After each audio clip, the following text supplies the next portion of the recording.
আল্লাহর কুদরতি যখন দৃষ্টিতে পড়ে তখন হৃদয় কেঁপে ওঠে, চোখ অশ্রে ভিজে যায়। সূর্য ওঠার আগে আকাশের রঙে যখন আল্লাহর নিখুঁত শিল্প দেখি মুগ্ধতা জন্মায়।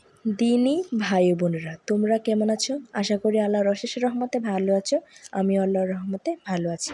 আজকে আলোচনা করতে যাচ্ছি তোমাদের সাথে আল্লাহর কুদরতি নিয়ে। আল্লাহর কুদরতি অসীম, অনন্তহীন, তার কোনো সীমানা নেই। জ্ঞানীর দৃষ্টিতে বৃক্ষের প্রত্যেকটি সবুজ পাতা আল্লাহর পরিচয় লিপিবদ্ধ করেছে। একবার এই বিরাট সূর্যের দিকে তাকিয়ে দেখেন কি উদার তাপ এবং তেজ। আল্লাহর কুদরতের কোনো শেষ নাই। আপনি যদি ক্ষণকাল চিন্তা করেন তবে দিশাহারা হয়ে যাবেন।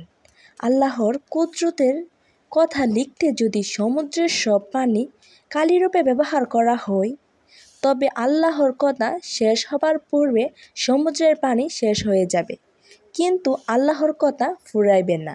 আপনি যদি একটু লক্ষ্য করে এই দুনিয়ার দিকে অন্তর খুলে একবার তাকিয়ে দেখেন, তবেই আল্লাহ পাকের কুদরতের লক্ষ লক্ষ নমুনা দেখতে পাবেন।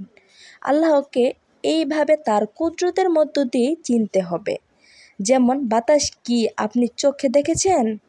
আপনি কাজ দেখে বাতাসের অস্তিত্ব টের পেয়েছেন। আপনি প্রতি সেকেন্ডে বায়ু নাক দিয়ে টেনে ভেতরে নিচ্ছেন, আবার বের করে দিচ্ছেন। আপনার নিজের দিকে লক্ষ্য করুন।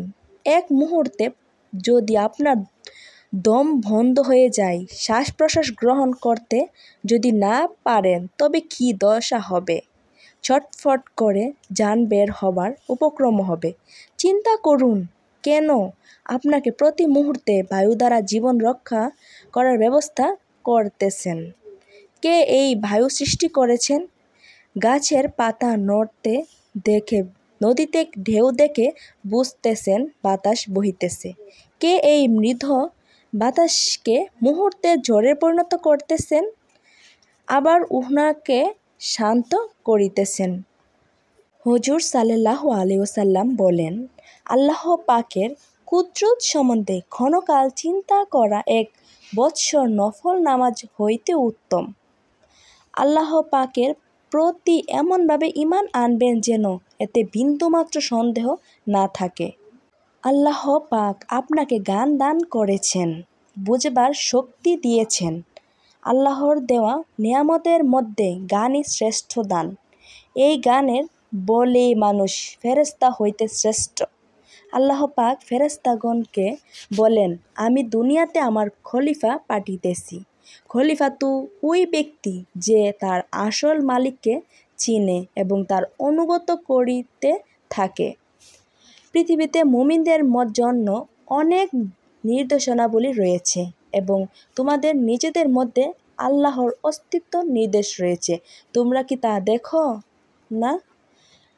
আমার বিচিত্র সৃষ্টি, আমার অগণিত পরিচয় ফুটিয়ে রেখেছি। ওই আসমান কত বড়, কত বিশাল উঁচু, উহা কিসের তৈরি? উহা কত কাল ধরে সৃষ্টি হয়েছে? উহার শুরু কোথায়, উহার শেষ কোথায়? যেখানে যাই না কেন, মাথার উপরে বিশাল আসমান রহিয়াছে, আসমানের নিচে মহাশূন্য কোটি কোটি নক্ষত্র রহিয়াছে, উহা ভাসিয়া বেড়াইতেছে।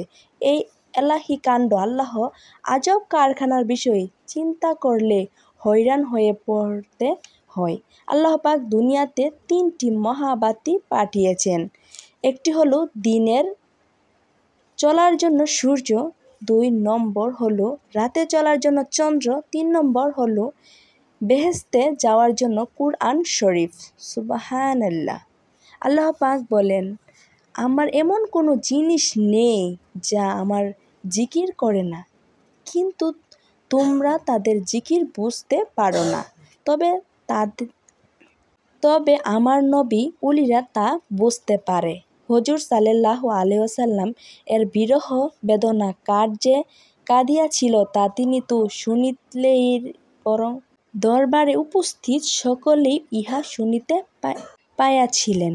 ইউসুফ নবী মাছের পেটে বসিয়া শুনিতে পাইয়াছিলেন। সাগরের নিচে বালুকণাগুলি বলিতেছে, আল্লাহ আল্লাহ আল্লাহ, লা ইলাহা ইল্লাল্লাহ। আল্লাহর কুদরতের কোনো শেষ নেই। যদি তোমাদের কাছে ভিডিওটি ভালো লেগে থাকে তাহলে চ্যানেলটি সাবস্ক্রাইব করে রাখবে, আমার ভিডিও যাতে তোমরা নিত্য নতুন ভিডিও যাতে পেতে পারো। আজ এই পর্যন্তই, সকলে ভালো থাকবেন। আসসালামু আলাইকুম।